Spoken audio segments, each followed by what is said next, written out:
Walk press conference for the commemoration of the World Tsunami Awareness Day here in Matis City. So before po ang lahat, before po natin patuloy ang ating press con, paki-like and share na po sa ating live stream ngayon sa Kapihan sa Baywalk na naka-live stream sa City of Mati LGU and PHILVOLCS DOST Facebook pages. So paki-like and share na po ang aming live stream ngayon para sa kalaman natin regarding sa tsunami. In our panel po, we have, in our panel for the Kapihan sa Baywalk, we have right now the Director of DOST PHILVOLCS, Dr. Teresito Bacolcol. We also have here the Provincial Director of the Provincial Science and Technology Office, Davao Oriental, Ma'am Mirasol Domingo.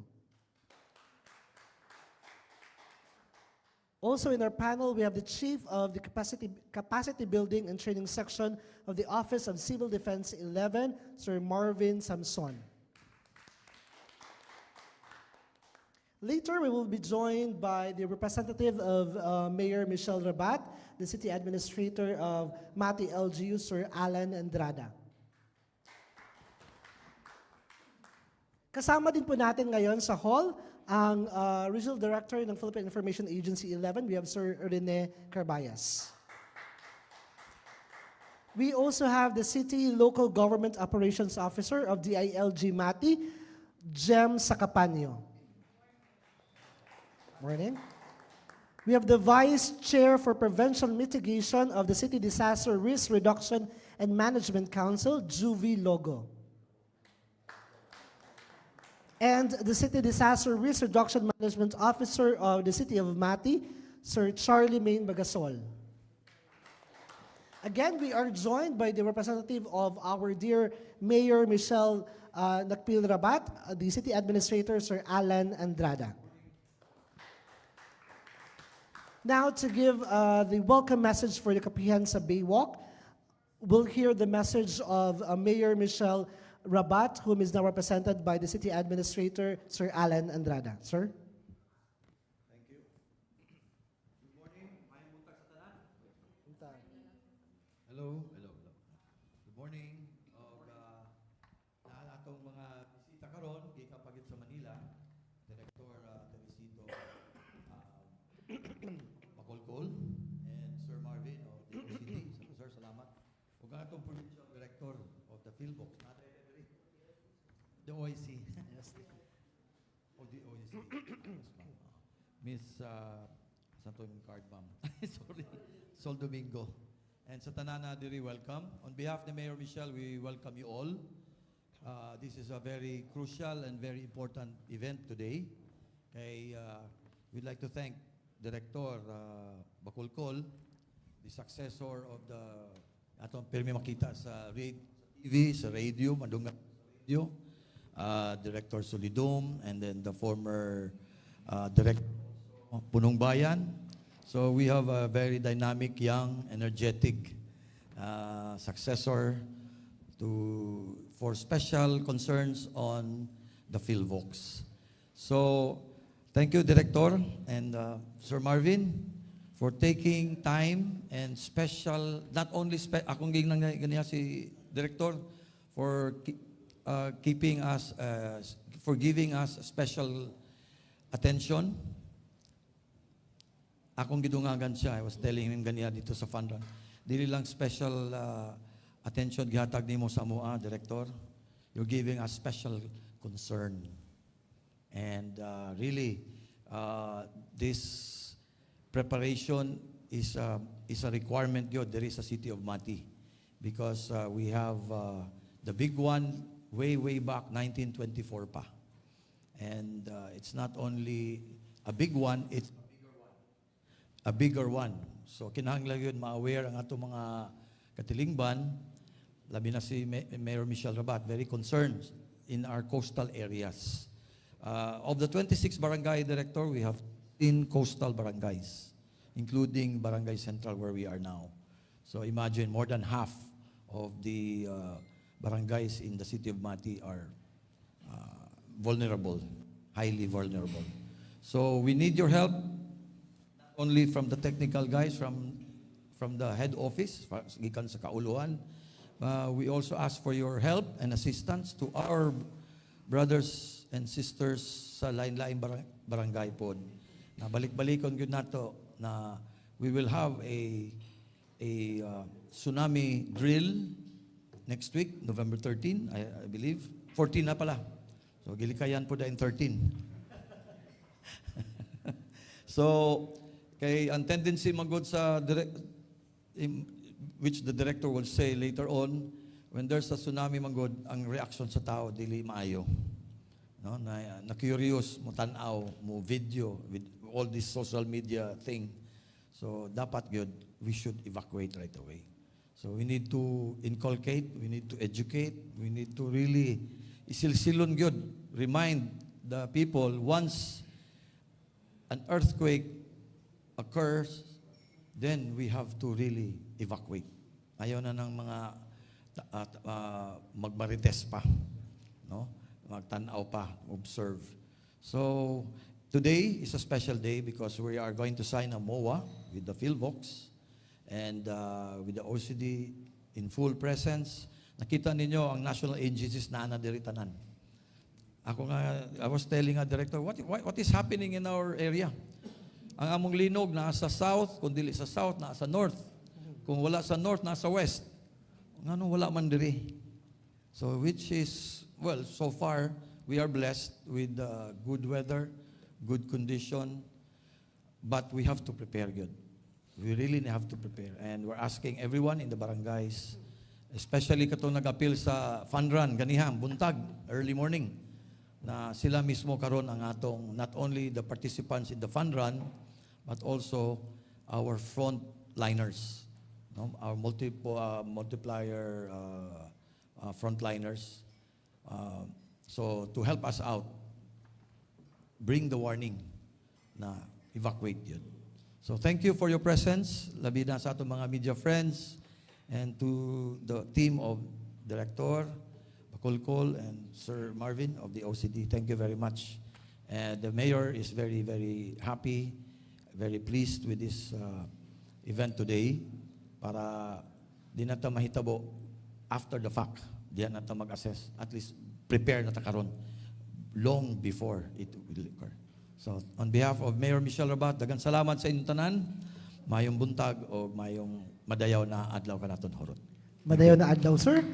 Now to give us the background on the World Tsunami Awareness Day, we'll have the Director of the DOC PHILVOLCS, Dr. Teresito Bacolcol. Sir?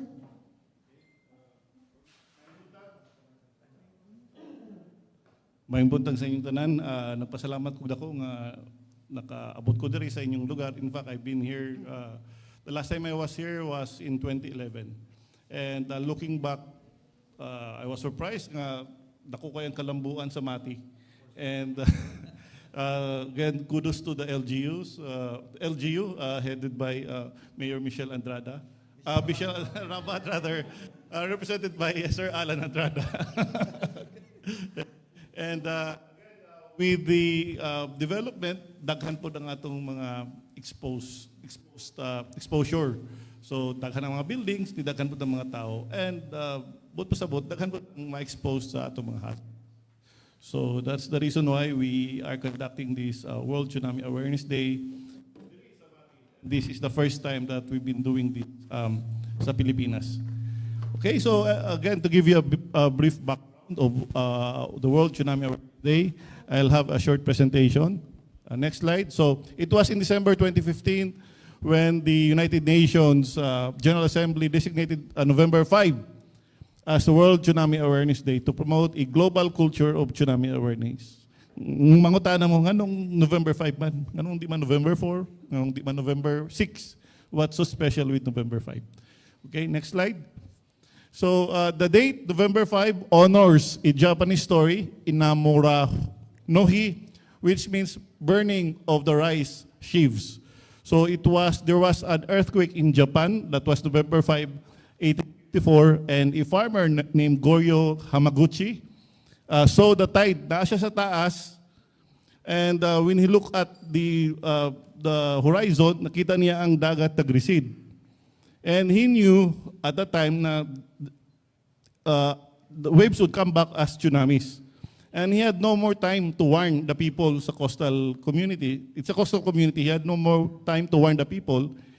Kaya naa siya sa taas. So what he did, iyang gisunog ang iyang mga kahumayan. And you know how the Japanese are, they're very helpful. So when they saw ang mga kahumayan sa taas nasunog, people went up. And for that reason, almost all the people were saved by the tsunami. So that happened November 5, 1854. That's around 170 years ago. So that's the reason why we commemorate November 5 as the World Tsunami Awareness Day. Next slide. So we had several activities starting 2016 until now. And the first was in Quezon City. PHILVOLCS, we have a PHILVOLCS open house exhibit and tsunami orientation. Next slide.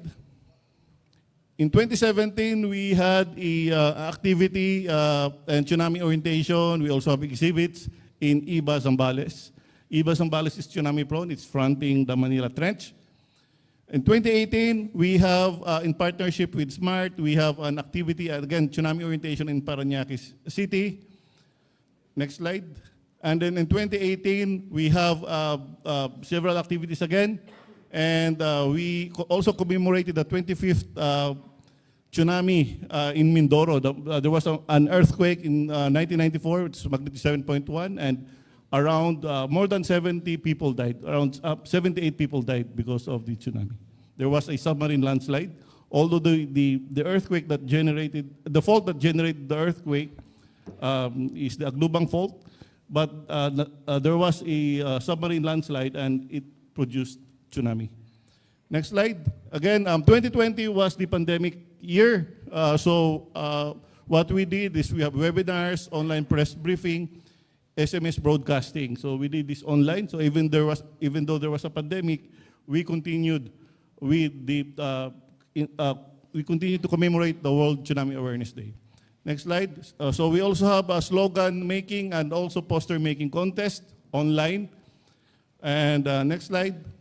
So moni ang mga nidaog. So to your right would be first place, and then to the left would be the third place. So this was participated by different schools and all over the country. And ang uban nidaog from Iriga. We also have one from Bacoor City and then Silang. So it was participated by, siguro wala mahimo ang mga tao bang estudyante at the time because it was pandemic. So many people participated in this online activity. Next slide. Again, 2020 was also the start of the Tsunami Info campaign of PHILVOLCS. Next slide. And in 2021, we had again, still pandemic. PHILVOLCS and DOST-NCR, we have a MOU signing. We also conducted webinars and tsunami planning workshops with micro, small, and medium enterprises, and of course with the LGUs. And we also have this, again, since it's pandemic time, we had this online press briefing. Next slide. And then 2022, wala mi activity, but we participated in the National Simultaneous Earthquake Drill in Parañaque, and part of the activity at the time was also tsunami drill. And then 2023, we had this barangay seminar, information dissemination campaign, and we did this in Kasiguran. Why Kasiguran? In Aurora, because out of the 24 barangays of Kasiguran, 23 are at risk of tsunamis. And in fact, there was a magnitude 7.8 in 1968, 7.8 ba, if I can recall correctly? 1968 earthquake, Kasiguran, the one that collapsed the Ruby Tower. 1968, I think 7.3, right, that's right. And next slide. And again, we had several partners. Again, we also have a text blast. Okay, next slide. And again, these are some of the activities that we conducted for the World Tsunami Awareness Day 2020, from 2016 to 2023. And now, first tsunami run is in Mati. So this is the first time that we've conducted this for the whole Philippines. And hopefully we will replicate this, the same activity in other parts of the country where at risk, in communities who are at risk of tsunamis. We have 66 provinces that we have 82 provinces, and out of the 82 provinces, 66 are coastal provinces, and these are the provinces that are prone to tsunami. So we really have to strengthen our activities as with regard to tsunami, because as what happened last year during the 6.7 Sarangani earthquake, that was also happened in November 17, if I can recall correctly. There was a magnitude 6.7 earthquake in Sarangani, and the people, instead of running away from the shore, niado pagkuan dagat. Okay, so Facebook Live pa, and they saw the water receding, and what they did, instead of running away from the sea, gisundan pa nila, and then when the waves came back, ila pong gikuhaan. So what if waves, taas ang waves, ang nibalik? So nahimo pa silang casualties. So this is one area that we need to strengthen, the capacity of the people living in coastal communities to understand the natural signs of an impending local tsunami. For far-field tsunami, it's okay because we still have enough time to warn the people. For example, if there's a tsunami in Chile, it would travel through the Pacific Ocean and it would reach the eastern coastlines several hours after, maybe after 24 hours. So if that happens, we still have enough time to warn. But if it's locally generated tsunami, it would only take minutes. So like what happened during the August 17 magnitude 8.1 1976 Moro Gulf earthquake, 5 minutes lang after the main shock, niabot ang tsunami waves. And it happened past midnight. That's the reason why the casualty was around 8,000. So again, we have to know, especially the people living in coastal communities, they should know the local, they should know the natural signs of an impending local tsunami, because we have no more time to warn. They should know. Sila mismo, kinahanglan nakabalo kung sa ilang himuon if there's a local tsunami. Daghang salamat, Director Bacolcol. Now, we'll witness the signing of the Memorandum of Understanding between DOST PHILVOLCS and City of Mati LGU. This is on the conduct of the World Tsunami Awareness Day celebration. For the DOST PHILVOLCS, we have Director Bacolcol, and to represent the City of Mati, we have Sir Alan Andrada. May we request pens for the signing? Okay, thank you. To witness, we'll have Sir Charlie Main to witness the signing of Memorandum of Understanding.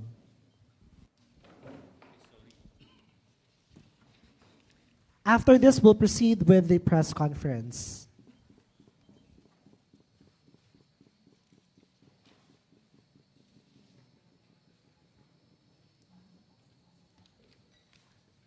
Oh, sige.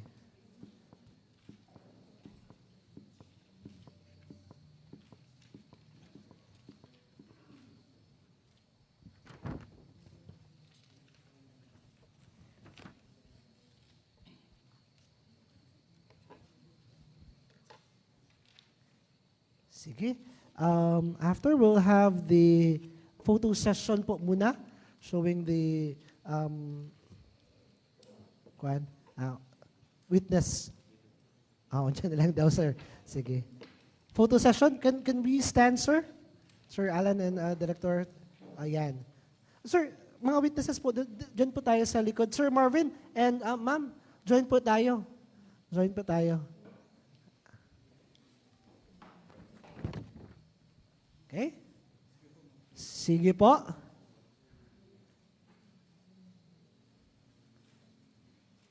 All right, all done? Yan, thank you very much. That's the signing of the Memorandum of Understanding for the conduct of the World Tsunami Awareness Day. Now we'll proceed with the press conference. We can now take our seats. Yes. We've heard earlier Director Bacolcol and Sir Alan Andrada. Before I'll turn over the microphone to our media friends, we'll also hear messages from our colleagues here who are at the panel. So we'll hear the opening message also of Ma'am Mirasol Domingo. Ma'am?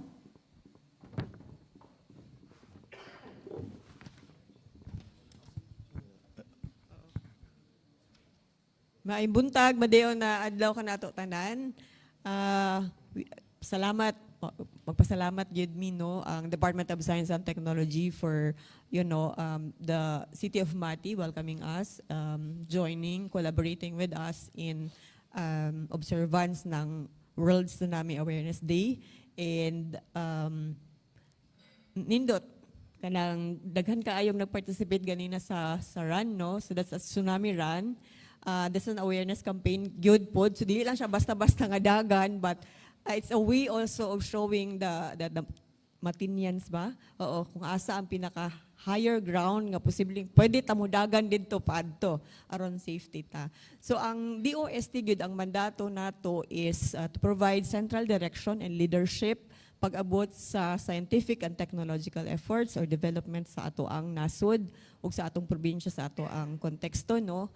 And so, mo nang naata, daghan kay nga ahensya ang attached agency, ang Department of Science and Technology, and so naapot tayo opisina dinhi sa probinsya sa Davao Oriental para makatabang pod mag-provide og evidence-based na or data, no, nga atong himuong sumbanan kung naate decisions nga buhaton nga mahimong polisiya o uban pa alang sa kalambuan sa atong probinsya. May buntag. Daghang salamat, Ma'am Mirasol. We'll also hear the opening message for the press conference from the Office of Civil Defense 11, Sir Marvin Samson. Sir?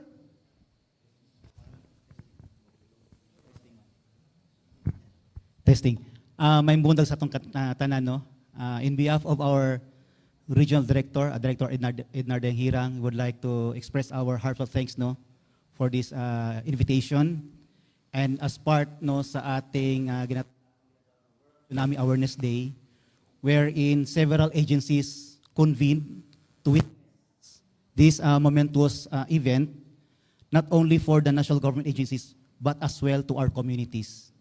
Kasi ang atong World Tsunami Awareness Day, ang atong actors, ang atong communities man. No? So, ang OCD, ang among mantra is yung to deliver disaster risk reduction and management by cascading information on preparedness, no? Kasi preparedness is key to effective, no, community resiliency. So mo ang kuan sa atong sa Office of Civil Defense, no, to attain such kind of community resiliency, no, pag-participate and to be involved on community-driven activities on DRR. So daghang salamat sa City of Mati and PHILVOLCS. PHILVOLCS is our constant partners on DRM, no? Whether webinars, face-to-face activities sa NSED, and other relevant mga activities. And for the information of our constituents, no? On the fourth coming nationwide simultaneous earthquake drill, City Mati was identified as our pilot area. And this afternoon, we will have our IEC activities at Purok Magsaysay later this afternoon, no? And our communities, no, what to do during tsunami, no? And we have been partners with the City Disaster of Mati City and the provincial government of Davao Oriental. So this will be our second to the last activity before the coming of our fourth quarter NSED. So with that, in advance, daghang salamat Mati City and PHILVOLCS, no, for being a constant partner sa ating endeavor on disaster risk reduction and management. May buntag. Daghang salamat, sir.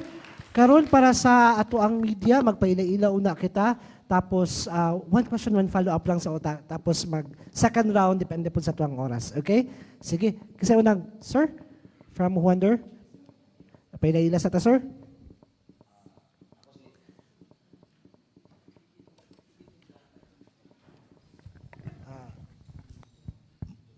na lang usa.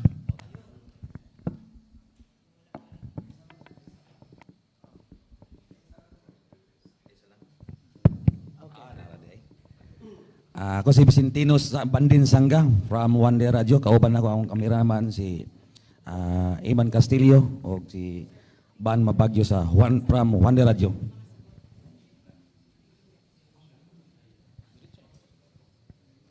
Kuan, pangutana. Pangutana na, sir. Kini ang pangutana. One Day Radio no, sa Vicentino Bandin Sangga. Pangutana, sir. Usay ti mailahan kung naay tsunami o pwede ba mahitabo ang tsunami kung walay linog nga mahitabo? First question on sa iti mailhan kung tsunami. If it's locally generated tsunami, we have natural signs. First, if we have the drop, cover, and hold during earthquakes, the shake. We also have the shake, drop, and roar. So when we say shake, there is a strong shaking na you can hardly stand. And then there is a sudden drop of sea level. And there is a roaring from the shore. Then kung any of these signs ang ma-observe nimo, then if naka sa coastline, you have to move to a higher place. Now, linog lang ba ang makapag-produce ng tsunami?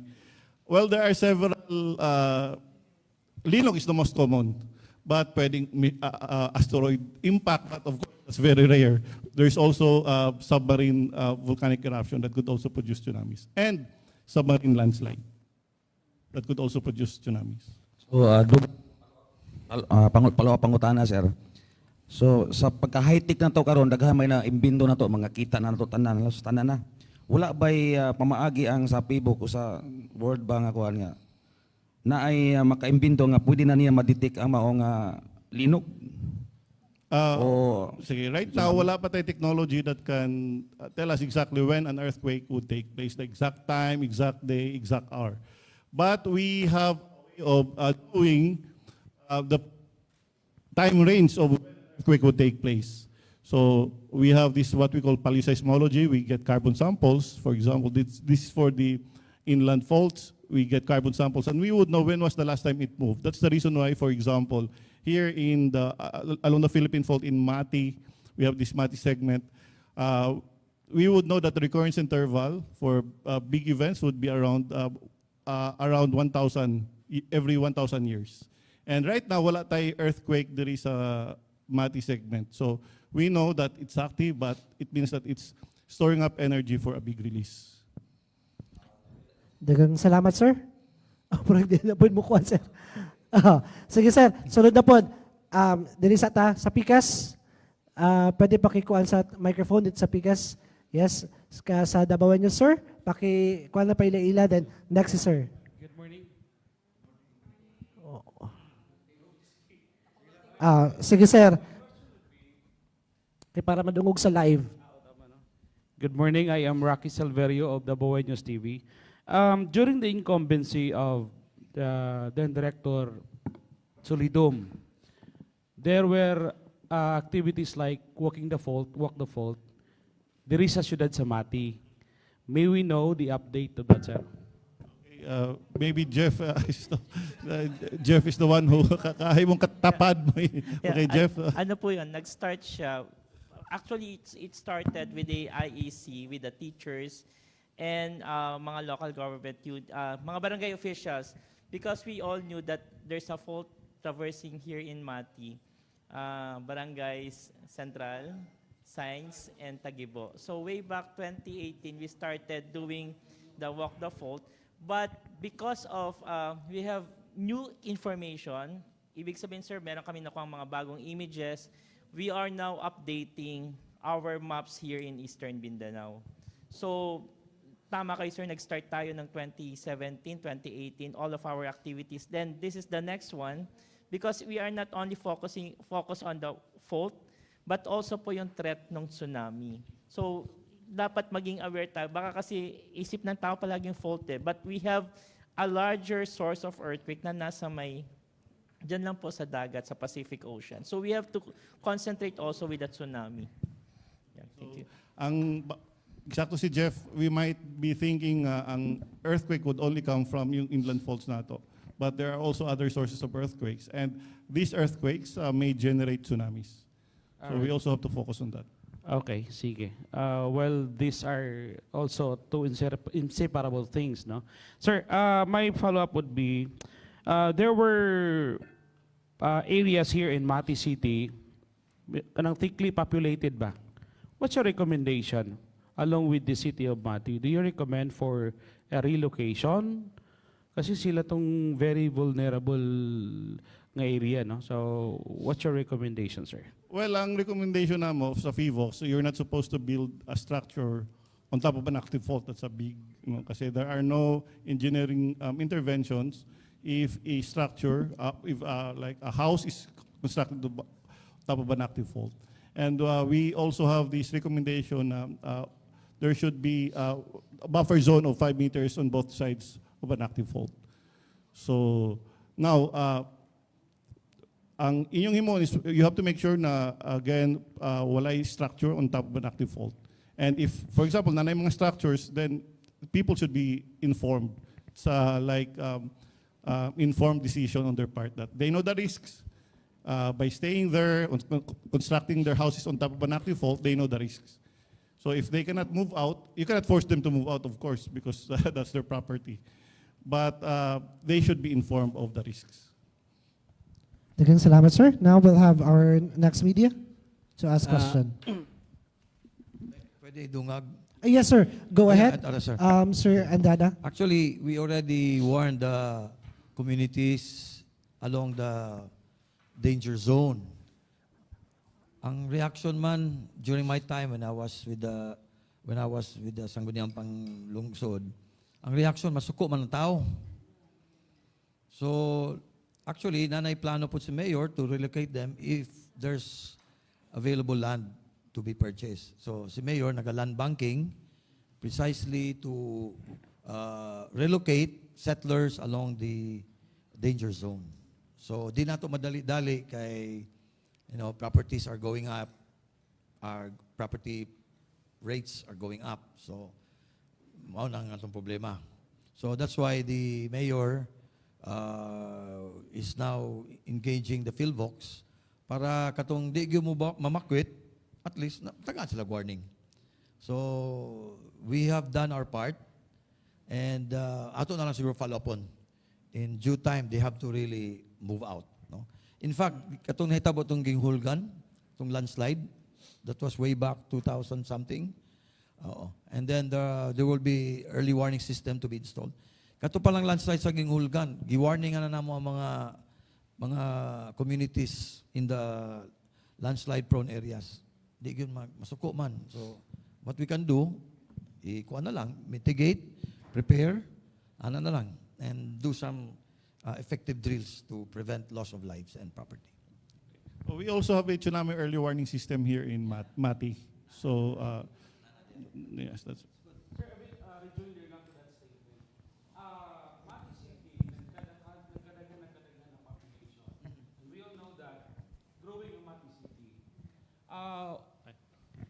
What's the parang gibuhat sa city nga mapugna na tong musulod pa?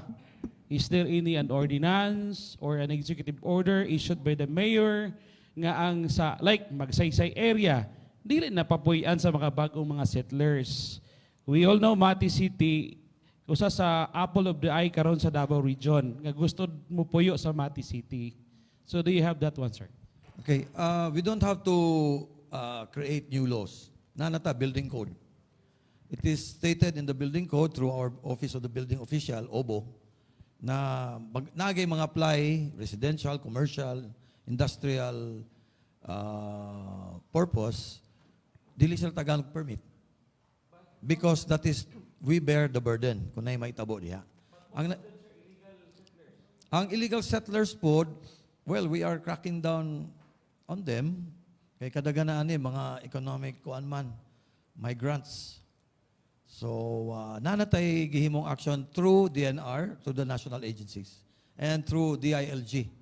Mao nang we are working double time, natay mga road right-of-way activities para dili sila dito sa dool sa kalsada. Kay there's a requirement with DP, ana. So naagyo tayo mga requirement.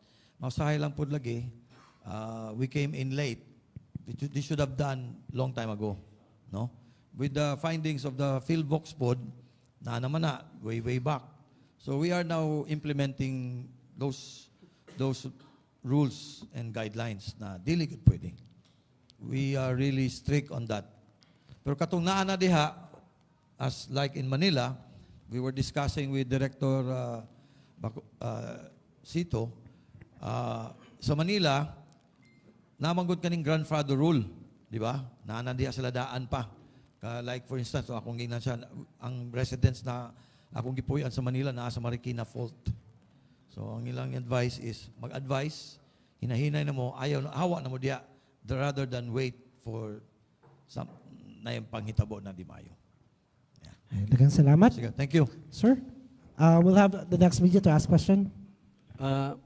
My question will be is directed to Director. Director, good morning. What can you recommend to people who plan to build a house? Do they have to consult the city or the city disaster? Because who knows, the house they're building will be sitting on top of fault line. That's a very good question, sir. May buntag po today. So they really have to consult with the city, the LGU. Of course, they have to ask for building permit. And they have to know kung unsay mga hazards on the area.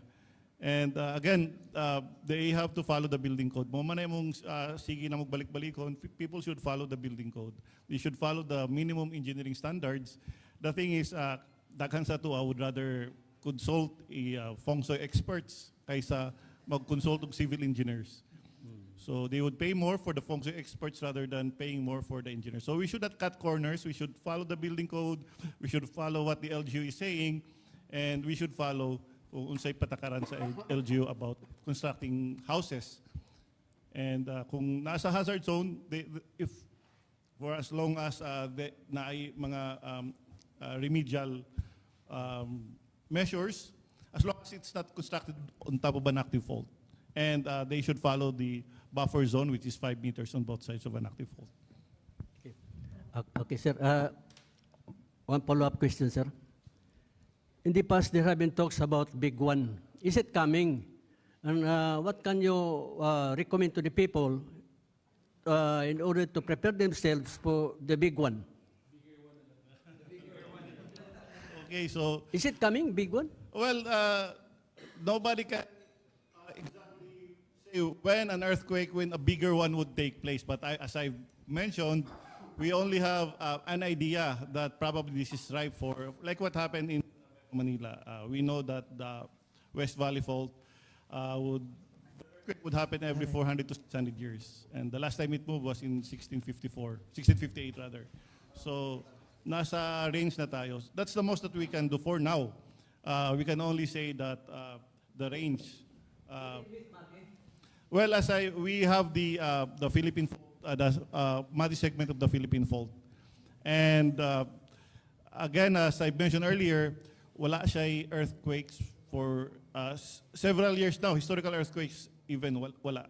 So, but we know that it's active. So if that happens, it means that it's storing up energy for a big release. And based sa pag-study, it would happen every more than, recurrence interval is around 1,000 years. More than 1,000 years.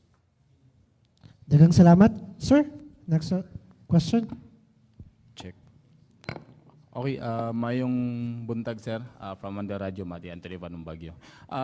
Gamay lang nga pakuntana about sa province tan siguro. Kay dito magud sa Umpaw, Barangay Umpaw. As you can remember sa province po nga.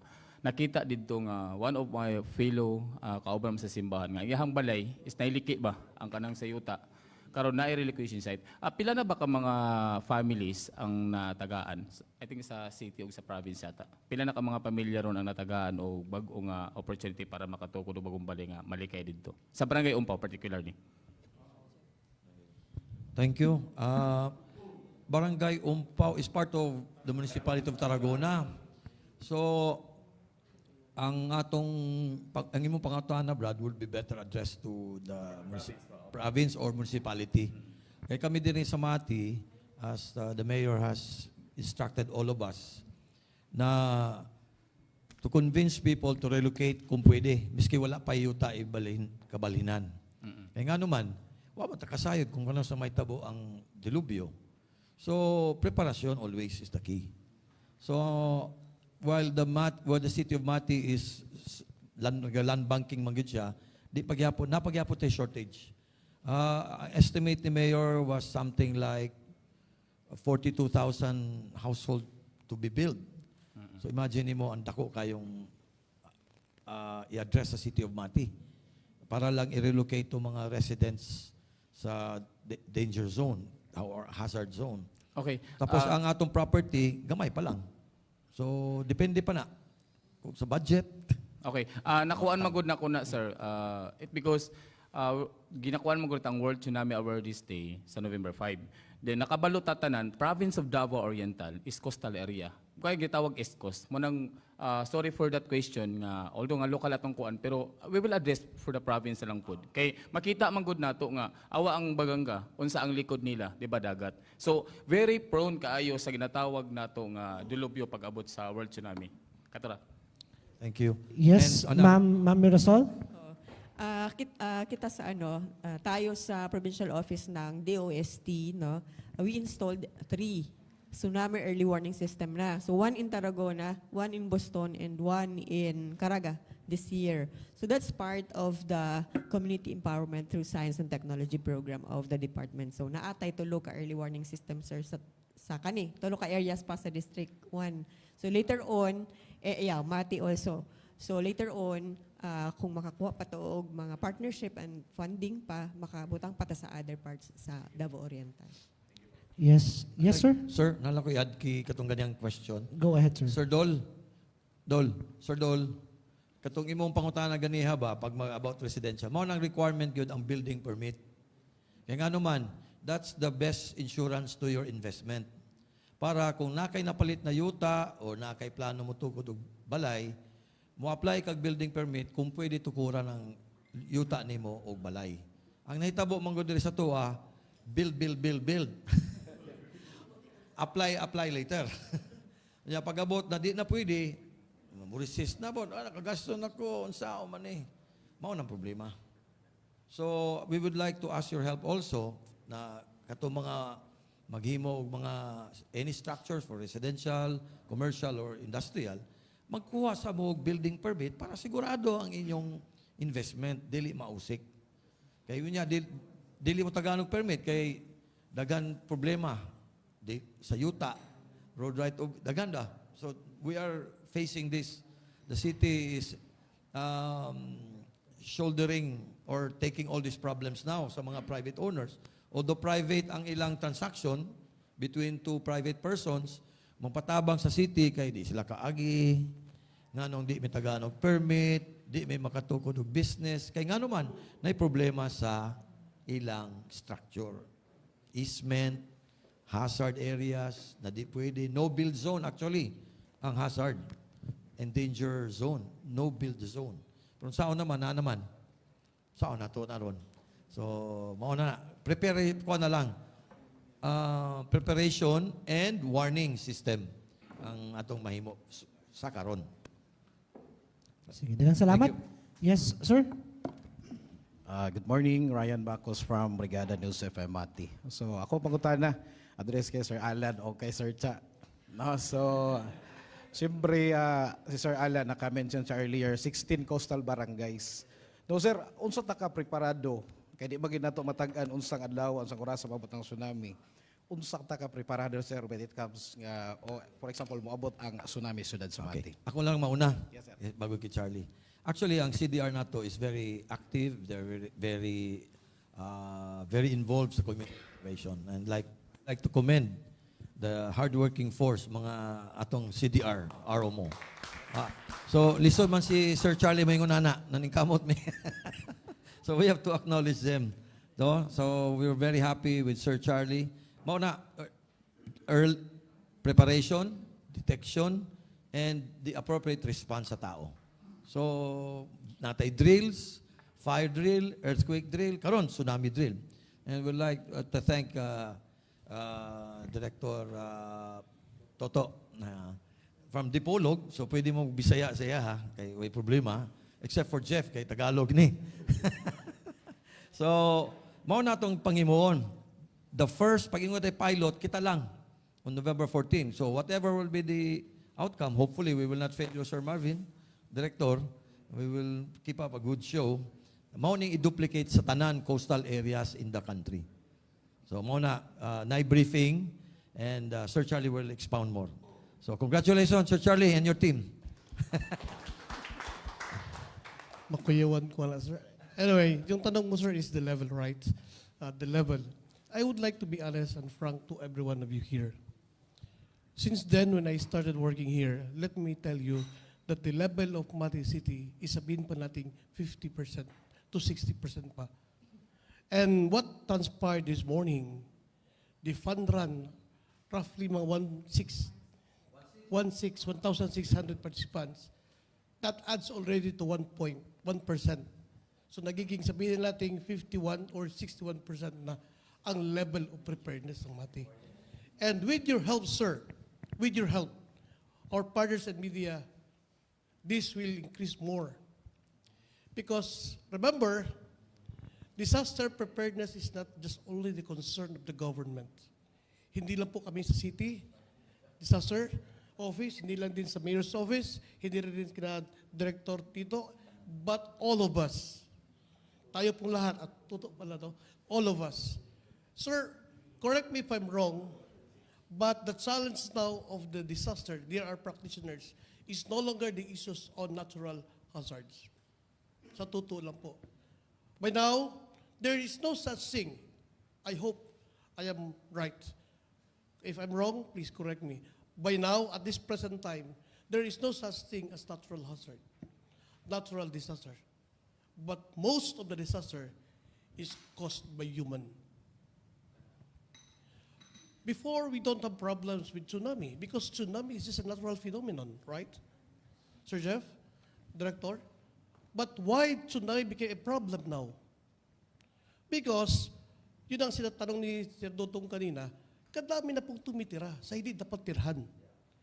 The increased number of populations in every LGUs or in our country, those who are occupying, staying, playing their houses within the context of kanang dagat, sapa, lahat yan. Despite of the effort of the government, wag po kayo dyan, but still, because in their line of thinking, we must also prevail. Buhay din namin ito. So the government now has to do something na magko-connect tayo. We have to work together. Yan po talaga ang challenge ng mga DRR practitioners. Issues of flooding, there's no such thing as flooding before here in Mati, for all I know. Wala man. Tanawa ko na itong kalsada. Wala man tayo tulay, wala tayo dalan, o kanang kanal. But now, don't you know that number one hazard in the city of Mati is flooding? Second is landslide. Now, there is the truth because of that. Tayo po. Now, sa ating level in our respective houses, try to conduct assessment. Are we safe ba yung lugar ko? So if not, then let's help. If the government will give us the opportunity to transfer, let's do it. But we have to meet halfway. That is why, sana po we understand. But again, sa ating kasamahang media, sir, and the rest of the gang here from the LGU, we already have 51 to 61%. Padamihin pa natin ito.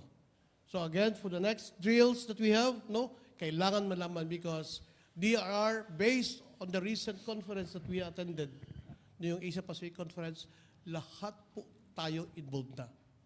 Wala na pong iba, hindi ito kasalibat, all of us. Because once disaster strike, all of us will be the victim, regardless of creed, races. And remember this, disaster is just like a thieves of the night. Darating po yan na wala at hindi natin alam. Sabi nga po ni Director Bacogo, when you ask about the quake, kailan mangyayari, madidetect ba yan? Mahihirapan po. But what is the most important element to combat against that? Preparedness. Yung elan ng ating local chief executive na palagi kami binubugbog, Preparedness, preparedness, preparedness. Charlie, marami na naman nagtira dyan. Bakit ito wala mga helmet? Bakit ito malasing? All of this is preparedness ang pinag-uusapan po. Bakit taga-landslide? Sino ba in charge? Bakit ba ganito? We have to. So, partners in media, we need your help. Good morning. Salamat. Thank you, Na sir. I rejoin. Yes, sir? Yeah, as a rejoinder lang. May follow-up question? Okay na. Not even the modern countries are spared, di ba? Kita sa Thailand, sa Japan, sa Indonesia. These are modern countries, except maybe for Indonesia and Thailand. No? Pero Japan mismo na lang. Modern sila. Ang earthquake, buntag, adlaw. Pero pila ka casualties. So, we have to be always prepared. Ang mindset nato, we have to be not expect the worst. Kaya dili lang kita magmeron, magtanaw pa ba.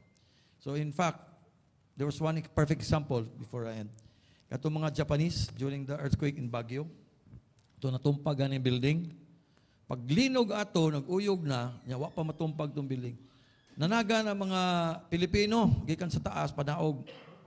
Pero ang ilang kasugat, mga Hapon, pasaka. Kita ni mo ang ilang orientation. So, ang ilang preservation. So, ang ilaha, pag malinog di ay, dili ka mundagan sa ubos, kay dito katabunan. Ang mga Hapon mundagan pasaka, kay dito at least safe dito sa taas. So, ingana dapat ang atong mindset na di ta magkumpiyansa, di po ta magpabaya. Ana lang. Kung sa man ang gamit, makuha man na balik. So, mao na atong ginabalik instill sa lain mga barangays. Thank you. Yes, salamat, sir. Sir Marvin Samson, na po'y rejoinder. Go ahead, sir. Testing. Gusto ko lang balikan yung napag-usapan namin ni Sir Jeff last year na na-mention niya sa amin na balikan natin yung Mati City. Kasi Mati City was a pilot area 2017-2018 during our regional pilot area for the NSED. So, ang OC din man, Sir Charlie, and wala siya nag-alanganin. He accepted the challenge na sila ang maging pilot area for the fourth quarter nationwide simultaneous earthquake drill. But before that, sumama siya sa amin doon sa may Jose Abad Santos.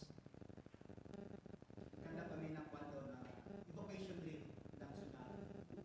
And that was a benchmark for a good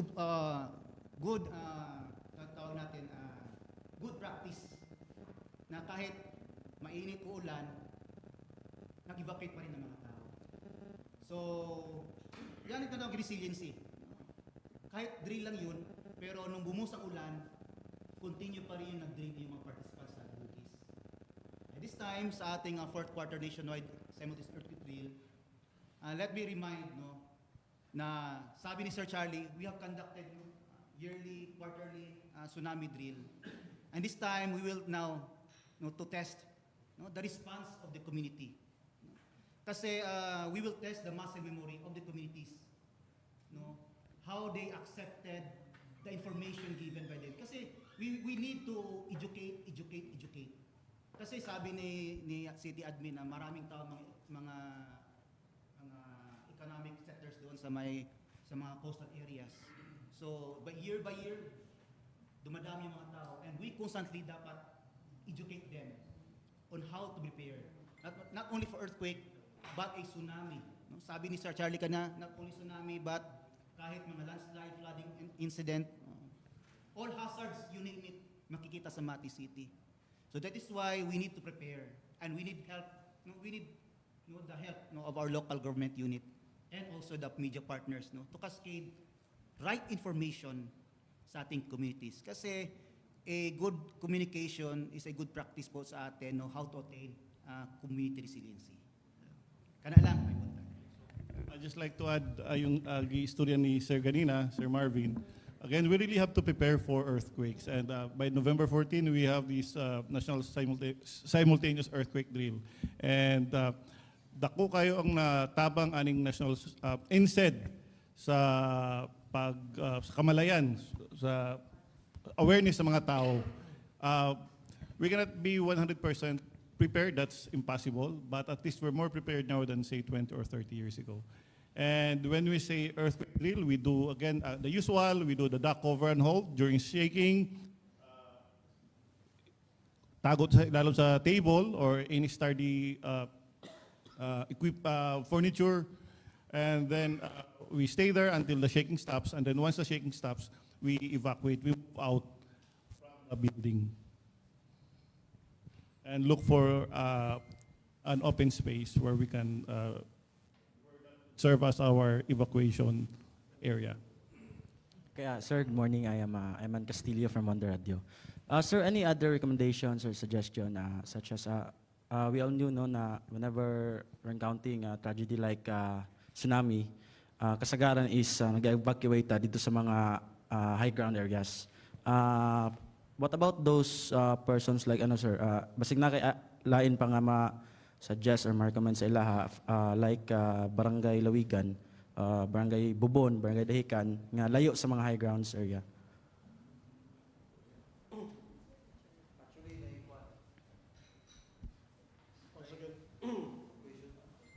Once again, good morning. No? Actually, with regards to Dahican, Ubon, Lawigan, yung Dahican po natin, we encourage them to evacuate as fast as they can. For all we know, as presented by our good partners from the PHILVOLCS, after a strong quake and the time that we have, the lead time approximately, the first wave to hit in Mati City is 4 minutes. So yun po yung masakit. Now, for the Dahican people, and same as true with some parts sa Bubon, they have to evacuate as fast as they can. But it should be in an orderly.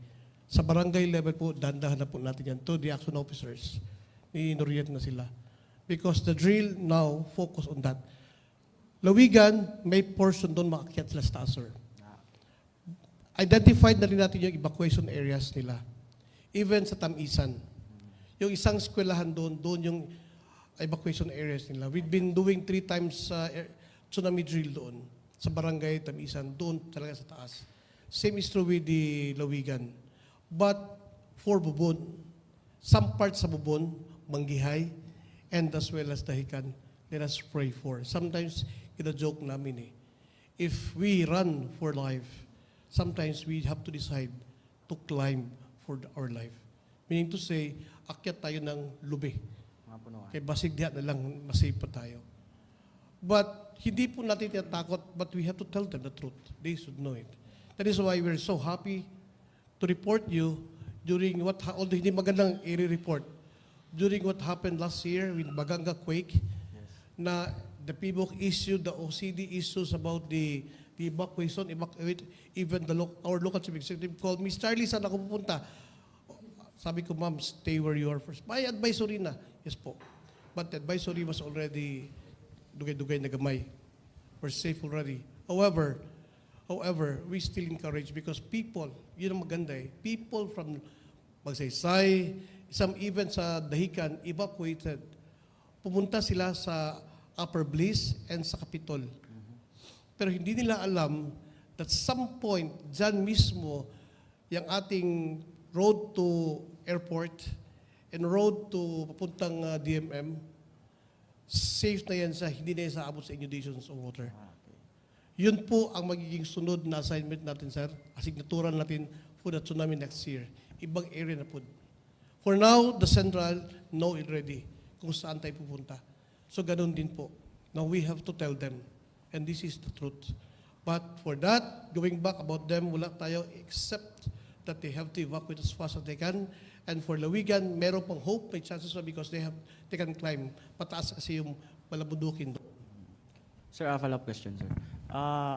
Ipapaunsa na to pag-handle itong mga tao, sir, na mga, let's say, itong mga gahig ulo, nga ginaing na nato, ganit sila, di ba nga, kinahanglan na mag-evacuate, pero like itong ingon ni Director ganina nga, mas giuna pa nila ang mag-video rather than mag-evacuate na sila.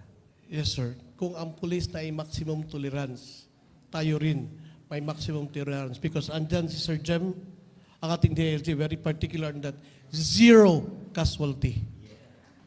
So kaya kami po, usay magbagot-but lang may samuan lang na para itong nagbaha the last time, kipa-evacuate itong sa central as early as possible, ayaw yun. Pag-abot sa alas 8 sa gabi, magpa-rescue na. Same issue, Dagan, please. That is why we need you. Please help us. Educate, educate. Sabi nga po ng aking kumpanyero dati, Sir Toto, no? I was told by my kumpanyero, in this battlefield, man has no better weapon than his intelligence. Sinabihan niya ako doon sa Little Dakak, no? Si Jose Rizal. So ibig sabihin yun, wala po. Let's educate them. Turuan, and then intindihin. Kasi we have our own difference. We have our own difference. May gusto sila, pero hindi sila gusto. May gusto sila at na hindi nila pwedeng sundin tayo. But we have to do something. Meron tayong ordinance for evacuations, meron tayong forced evacuations. May ordinance na po tayo. No? Pipilitin talaga sila. Pero so far to report you sa media, hanggang doon pa lang tayo naka-experience. Later on, umalis na po sila. On the next round, second time around nagkaroon ng baha, unang-una silang umalis. Yung sa Central. Kasi naintindihan nila eh. Pero sana naman po, sabihan natin sila. No, this is just my request to you. Sabihan sila, huwag muna tayo mag-experience. No? An ounce of prevention is better than a pound of cure. Huwag kayo pagmahay maguna. So let's educate them. Let's help us, please. Daghang salamat. Yes, sir. Microphone? Wala. I-share sa natang microphone, sir. Sir. Yes, sir. For the meantime, actually, ang problema nato sa tao, it's not, dili ka ng, sa to, gahig ulo. Oh. Pilosopo, mga pilosopo o usually uneducated, kay dapat ignorance ba? Mao man ang problema, God. Like sa Pablo, di ba? Nag-warning na dito sa Pablo, sa Baganga, Katiil, to evacuate. Wala mang gyapon. May bagyo nga ni. Di mamuhapit yan nga ni. Sukad-sukad. O tanaw na igo. So there's always a first time. Mao na itong kinanglan. Awareness. Awareness will kill ignorance and yung nato kanang gahig mga pilosopo. Education lang yun ang key. Say, yes, ma'am? Mag-add lang ko kasi we mentioned about educate, no? Awareness, educate, prevention. And there are a lot of apps na karon available, no? Are you aware of the Hazard Hunter? Oo. So, media friends help us popularize the utilization of the Hazard Hunter, the GeoRisk PH, the Fault Finder. Katong Fault Finder, sir, nindot to siya. Because when you access that, we have Android phones naman, no? So, you can access that and you will see kung asa dabit ang fault. And then, simba kong balay. So, pwede ni mo visualize using your Android phone. So, you can also use that and spread the news na naay mga app na pwede kahit papano na atay aware taon sa na siya. So, kato lang. Thank you. Okay, daghang salamat. Yes, sir? Glenn Ibanez, Kinambras na Balita, Smile Radio. Sir, mostly nagapangutanan na gyud bisan ang nagtanaw karon, sir, no. Can you confirm those 16 barangays, sir? Name do sa barangays nga high at risk nga na-mention ni Sir Alan ganiha. 16 years. Can you name those barangays, sir, para ma-aware po ng... Yes po. Actually, yung 16 coastal barangays natin, coastal barangays, yun sila po ang prone for tsunami and storm surge. Now, what are those? No? Of course, let's start from here. No? We have the Bakid, we have the Mayo, we have the DEL, of course, we have the Hikan, we have the Bubon, we have the Lawigan, we have the Tamisan, of course, we also have Langka, Luban, Kabuaya, we have yung coastal talaga po lahat, sir. We have the Makambol, Mamali, talagang maling-mali yun, Dawan, Badas, and we cannot also excuse ang ating central. No? Yan po sila lahat. Sir, lahat po na yan ay very prone for tsunami and storm surge. Kahit na po siguro hindi masyado tayo, we will not focus much on tsunami, kay ato naman nang giampo na wag talaga mangyari. But ang threat sa atin because of this climate change, o pansinin ninyo ang tubig ngayon at saka ulan at ang bagyo. So, we really have to tell them. Buti na lang yung ating, gusto ko ipagmamayabang sa inyo, yung ating Langka, Luban, Kabuaya, very, very active in terms of preventive measures sa ilang barangay. Sir, wala po tayo ibang ngayong ka-partner to fight against this and for the good of humanities kung hindi ang aking barangay. Ang ating mga barangay action officers at saka yung ating kapitan ng punong barangays. Sila po yung aming direct contact. The fact na yung ating mga action officers, nag-meeting po kami ngayon. Actually, sir, may meeting din kami ngayon. No? Nag-meeting yan, so on the updates, anong pwede? Kasi sila din naman ang aming tinutulungan, pinapersa, para lang mapaprepare ang barangay. No? So, yun po ang nangyari. So, those 16 coastal barangays really are prone for. Yes. Okay. Mula na yun sa lain. Sir, balik ko lang kanako niya, sir, ha, kaya naka-ask na yes, si Ma'am Nina. Kung Sir Charlie May, sir, sundutin ko lang katimo yun kaganiya, sir. Kumusta ang preparedness sa itong mga barangay operation centers karon, sir? Sige. Sir Charlie, can you join na lang siguro dito sa atuang ko ano? Natay chair dira for Sir Charlie kay para di na mag-listen si Sir Charlie. Okay. Sige. Yan. Sige sir, go ahead. Actually, ma'am, it is also my pride to inform you, no? Despite of the concerns and issues on politics, pagdating sa disaster, wala pong politika doon sa amin sa totoo lang. Mag-isa kami nag-uusap, and then we can ask and request them for the activations and even operationalizations of their operation centers. It was the project of our former city DLG, and now he's the provincial director ng DLG, si Sir Kabawbaw. Sa kanya yun eh. Programa niya na patuloy magkaroon ng operation centers ang lahat ng barangays. So sinusunod po din namin yan. Although it's still the same, meron pa rin kakulangan. No? You know, sa totoo lang, kuminsan naman tayo, kumpiyansa. Nandyan yan sa barangay. We cannot discount that. But constant reminders and tell them, we will inspect, we will check, they will do it, sir. So by now, ma'am, maybe siguro randomly you can visit, help us, time kumusta niyo ang operation center, then tell us, pag wala, then please help us. Para at least marami na po tayo. Hindi lang si Sir Jem ang nag-i-inspect ng ating operation center, but all of us, marami tayong involved. But for now, ma'am, all of the barangay, I can assure you that meron sila mga operation centers. At sometimes, sa functionality nito, usay maglibog sila kayo, usay panggod gamitin ng kanilang BPATs. At sabi ko nga sa kanila, you know, BPAT is part of your barangay disaster council o responses ninyo. So part na rin sila. You can make use of them in the way of, but we have, and constantly we are also monitoring it. Last visit nato, sometimes in July, no, sa ilang mga operation centers, nililibot-libot natin mga barangay to make sure that the fund are being utilized, the operation centers are operating. Hindi man perfecto po yun, but at least we were able to do their mandates. Nagawa din natin ang paraan. Okay, daghang salamat. Sige. I would like to add also suggestion, Sir Charlie, to involve also DepEd para ma-appeal to mga bata. Kaya, you know, we have a project, mga friends from media, we have an ongoing pilot project po sa Mati, ang Eco Kids. Nakadungong na, no?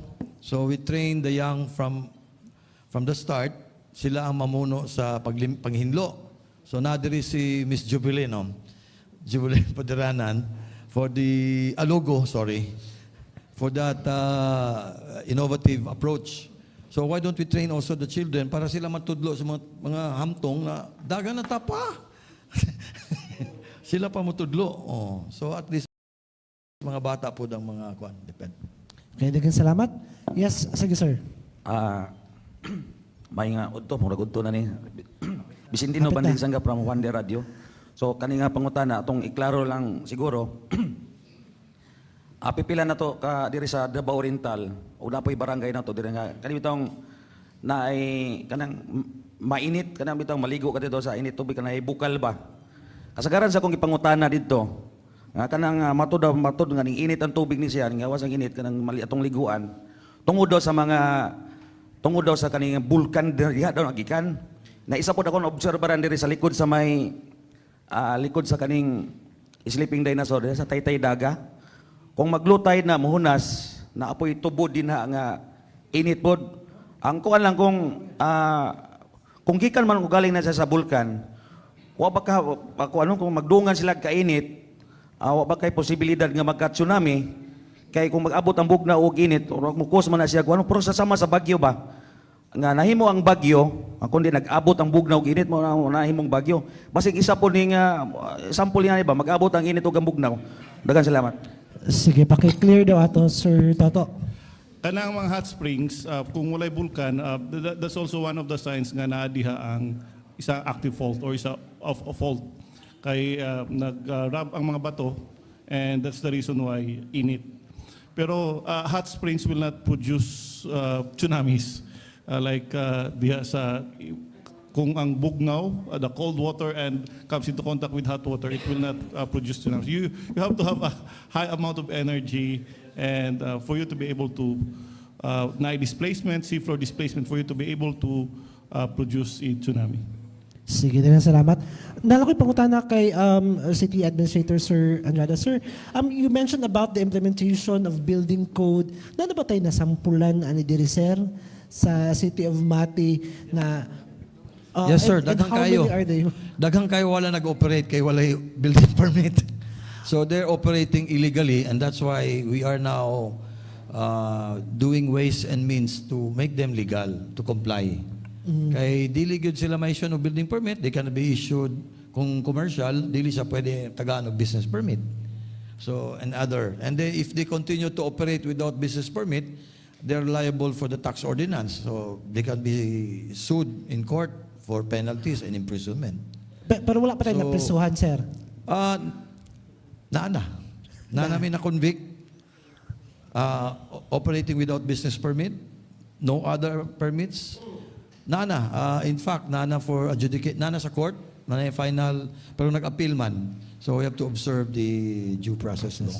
So in fact, we have to, in my term, during mayor's term, mga tulo ka buok establishments na sampulan until they complied. Kay unfair magud sa tanan mga negosyo who are legitimate, they're paying business permit. Nunya, ang uban diha nag-operate without business permit, kay di maka-issue, di ma-issue.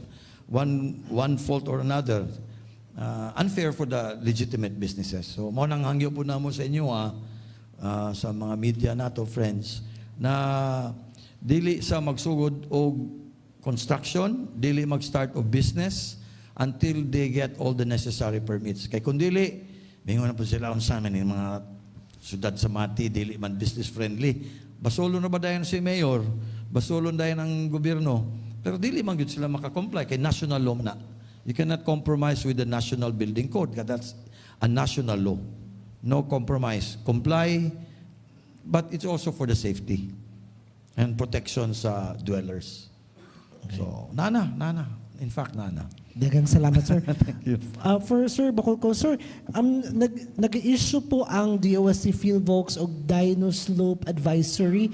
Paki-explain daw sa atong katawan, sir, sa ning Dino Slope. Kay mag-issue mo pag na mga ulan, lalo na sa gina-mention nga Tarragona and other places also in Davao region. Unsa kaning Dino Slope, sir? We have this project called Dino Slope. And we have 52 sensors all over the country for deep-seated landslides. So this is community-based and ang mga barangay, ang community ang usa sa mag-monitor sa sensor. So if they can see that the sensor, there is a big displacement or the rainfall, there is already, the volume of the rainfall is already beyond the threshold, then they will evacuate. So we will also get the same data makita sa mga communities namo, and then there's three alert level schemes, and if it's alert level 3, then they have to move out, they have to evacuate. So again, this is a project of PHILVOLCS and involving 52 sensors all over the country. Yes, sir. And in addition to that, si Mayor Michelle Rabat very supportive sa efforts sa DOST and PHILVOLCS. In fact, nanapod tayo bagong weather station.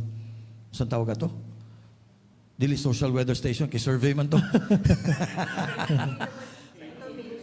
EWS, yes, early warning system. Weather, nanata dire. That will be installed here in Baywalk through DNR National and DOST. So karon nana po tayo tsunami alert. So at least nana tayo mga preparation. Kaya ako manggignan si Director Ganiha ba? Yeah. Ngano magkang weather, sige mamo, isgot ang pag-asa, mangagoy, bislig. Naaman mi des mati. Layo man dito. Kanya padulong na dire. Layo pa kay tuwa mas mangagoy. So karon nana tayo early warning system, warning weather system. Through Senro nato ang atong CDR, agriculture ba to? Oh. So nana tayo. And then we will be inaugurating the first evacuation center we received from the OCD. No? It's a modern type evacuation center na dito sa may Tagawisan. So there will be a formal turnover. This coming 8 na pala. Oh, Friday. Sayang, wala man ko. So ma-turnover na. This was initiated during the previous administration. So it's a showcase evacuation center. I don't know kung magbalhin na sila Sir Charlie dito. No, na basketball court, na tulugan, na male, female, basta kompleto. You'll all be invited again siguro, no? No, we'll invite them. Okay. Sige, Yes. prepare the thank you. Sige. Sige, question, sir? Director, what triggers tsunami? What triggers tsunami? As I think I've already mentioned this kanina. We have several tsunami triggers. The most common, of course, would be earthquakes. But we also have the submarine landslide. There could also be a submarine volcanic eruption that could also produce tsunami. And very rare, but it's possible, meteorite impact or asteroid impact. But that's very rare. But the most common, of course, would be earthquakes, displacement of the seafloor produced by earthquakes. That would produce tsunamis. Submarine landslides, we have this continental shelf and landslide, pwede po nang mag-create of tsunami. But the most common, again, would be earthquakes, displacement of the seafloor because of an earthquake. So tsunami warning will be coming to your office, PHILVOLCS, Director. Tsunami warning, again, as I've said, if it's locally generated tsunami, it would be very difficult for us to issue a warning because it would just be minutes. Like what happened in 1976 Cotabato earthquake. 5 minutes lang naabot ng tsunami. So we have no more time to warn the people. It should be the people, they should be aware of the natural signs of an impending local tsunami. If it's locally, it's a far-field tsunami, say, coming from Chile, in the other side of the Pacific Ocean, naapatay time to warn because it would take at least 24 hours before the tsunami waves to arrive on the eastern coast.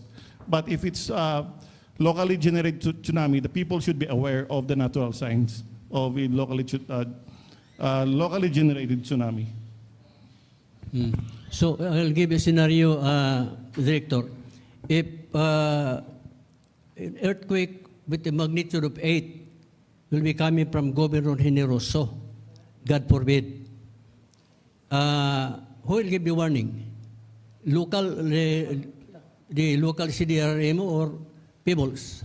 For a locally generated tsunami, if it's magnitude 8, depende yan. There are many parameters. For example, if it's magnitude 8, but it's very deep, say, for example, 60 kilometers, I don't think that would be able to produce a tsunami. So, but if, for example, you have a magnitude 8 earthquake and then it's very shallow, people should be aware. They themselves, kapag, if you're staying on the coastlines, if you're leaving the coastlines, they should be aware of the, again, as I've mentioned, of the natural signs of an impending tsunami. If there's a strong shaking, sa coastline, you can hardly stand up. And if you could see the sea level receding, and if you could hear roaring sounds coming from the sea, then don't wait for us to issue a tsunami warning. Ikaw mismo, mudagan na ka towards a higher place.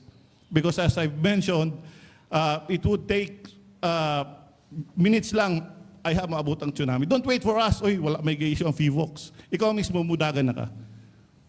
Ayaw na kay usahay ang mahitabo ko mag-receive ng dagat tapay mga isda mga bilin. So ang ubang mamunit pag mga isda. Oy, grasya na ni. So asla kabalungan na right tsunami mo abot. And again, same thing with what happened last November 17 sa Sarangani. Nag-receive ang dagat and people kuha pag cellphone, video pa sila ng Facebook Live. Don't do that. So again, if that happens, nakita na nimo nag-receive ang dagat, again, don't wait for us to issue. Ikaw mismo budagan na ka. Okay. Daghang salamat, sir. Sir, today we also commemorate the centennial anniversary of the 1924 Mati City earthquake.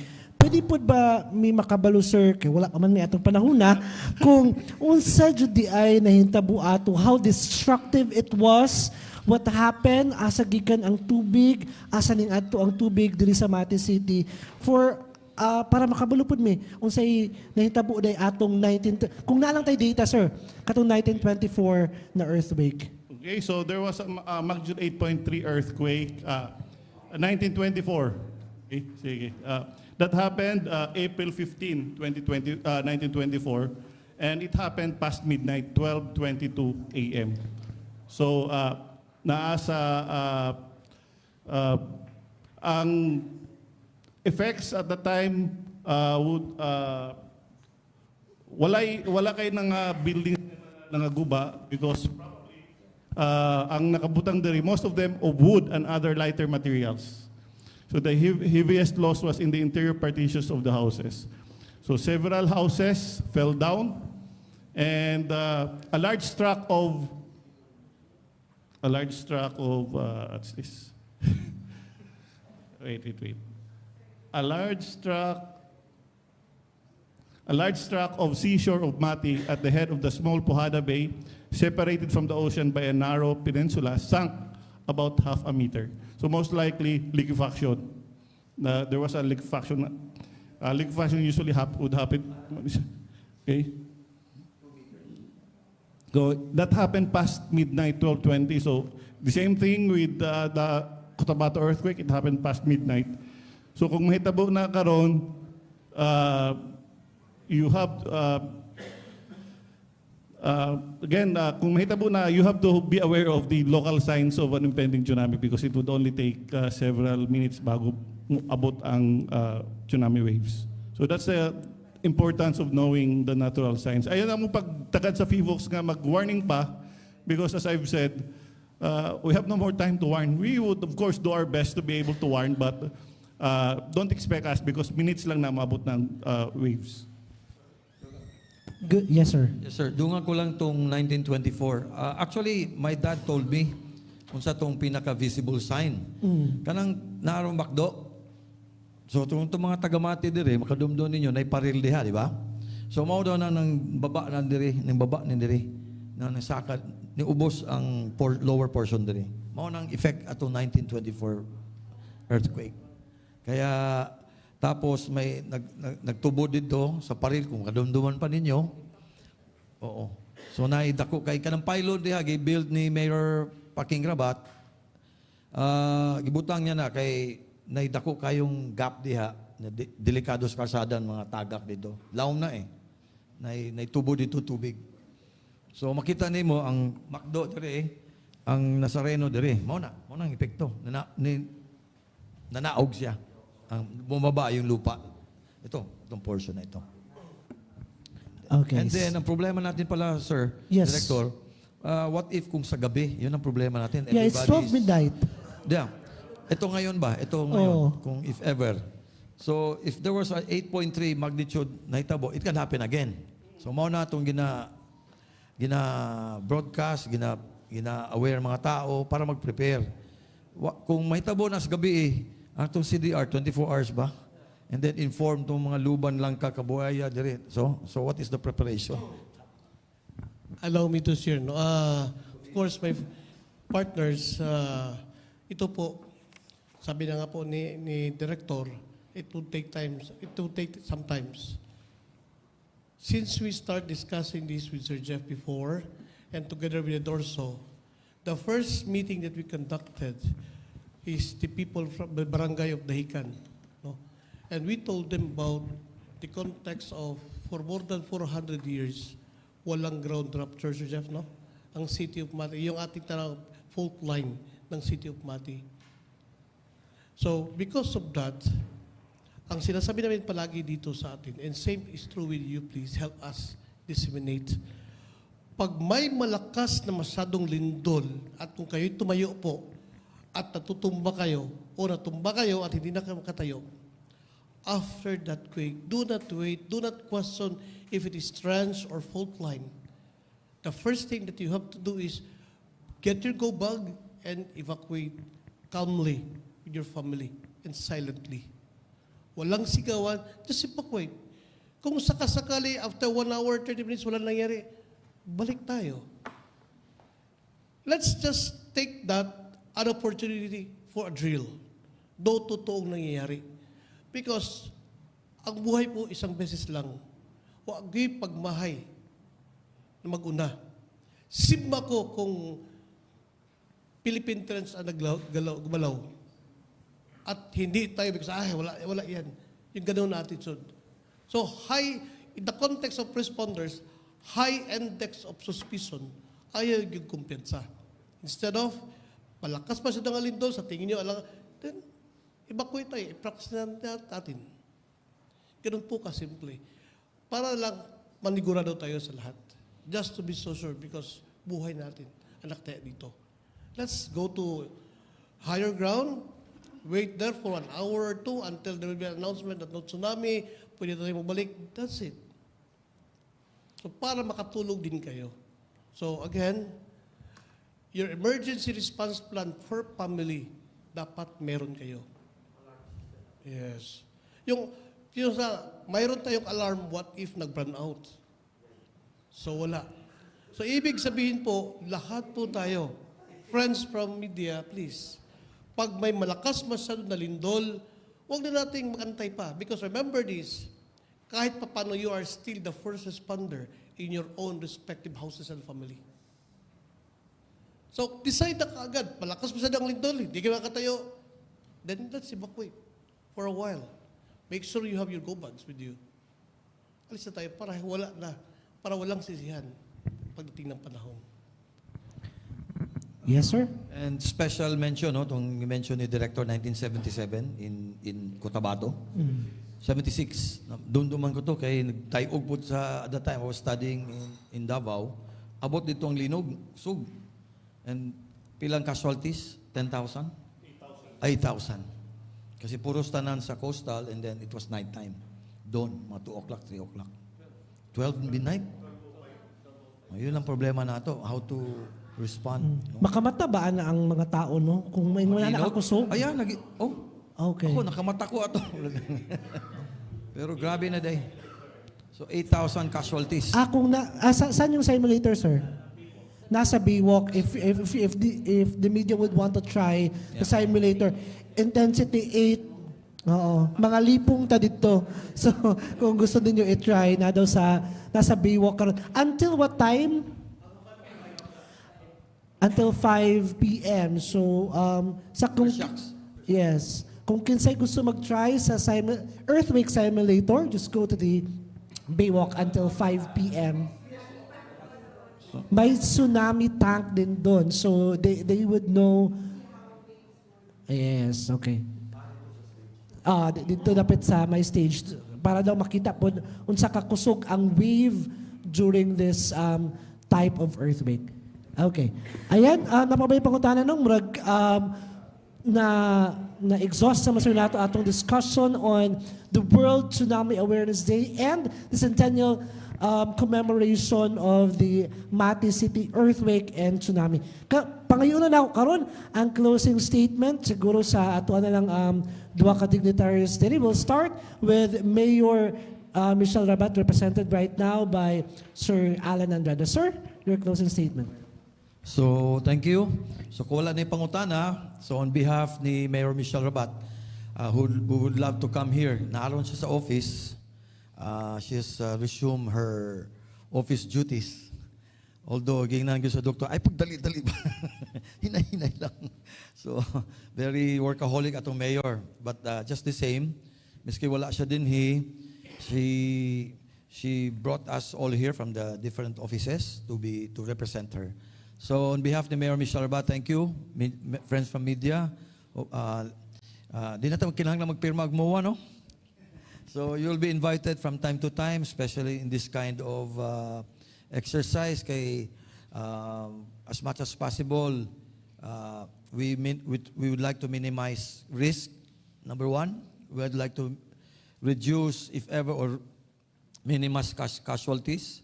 So that is your important critical role. So thank you for your presence. Salamat kayo. So on behalf of the Mayor Michelle Bet, and also we would like to thank Director Teresito Toto Bacolcol, Sir Marvin, and Ma'am Rason, and Ama Permanent Dire Sumati, and all the officers, Sir Charlie and your team, Sir Jem, 0 casualties we aim, not 8,000 Simbako. No, much like what happened in Cotabato. And we also have Doc Ray here, paharito. And, regarding pangutana ni Dolunyes, pasingit na ako. We have a zoning ordinance and the CLUP, Comprehensive Land Use Plan. So, restricted na gyud ang mga structures in those areas na hazard or danger zone. So, there is si Ma'am Jubilin Lugo of the city environment. So, in full force atong CIO. So, once again, thank you very much. Hopefully, this will not be the end. This will only be the start, Sir Jeff. So, thank you very much for showing us your concern and your special attention to the city of Mati. Sir, thank you. And to one and all, mayong adlaw, happy sambuukan, just the same. You are all united for this common cause. No? For this is the best community service we can give to the people. Thank you. Mayong Salamat. adlaw. And also the closing statement from the DOST PHILVOLCS, Dr. Teresito Bacolcol. Sir. Okay, so una, daghang salamat sa pag-attend diri, daghang salamat sa suporta ni Mayor Michelle Rabat, og ni Sir Alan, ni Sir Marvin, og ni Sir Ma'am Sol. Daghang salamat taga-media coming here. Tsunami preparedness is not just the business of our institute, it's just business of the LGU, everyone's collective duty to prepare. So ako lang balikon, when Noah si Noah sa Biblia, ark, walay ulan. At katapat siya sa mga tao. Kay niingon na, construct man siya ark diri nga wa may dagat. And it's in the middle of nowhere. Walay